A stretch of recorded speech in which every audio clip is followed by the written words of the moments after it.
It's Harold at Giant Loop. I took my first multi-day trip of the season, 1,300-mile trip on the KTM 1090, and I've been shooting some videos just showing what I packed and how I packed it and so on. So the end of this is that today I did the weigh-in. So I felt like I packed pretty extravagantly for this trip. Like I'm carrying a chair, I'm carrying hiking boots, I'm carrying a couple of items I didn't need, I'm carrying a pile of electronics. But all that said, the total weight here still comes in at under 50 pounds.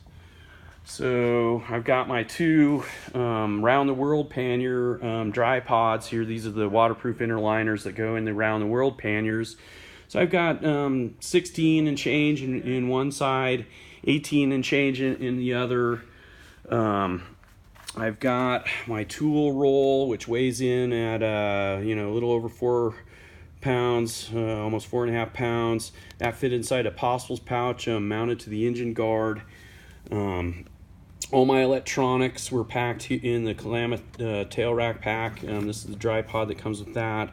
Again, coming in at 4 pounds and change for electronics. So pretty much most of this stuff didn't have to go, but tank bag and pannier pockets, the total there is 5 pounds and change.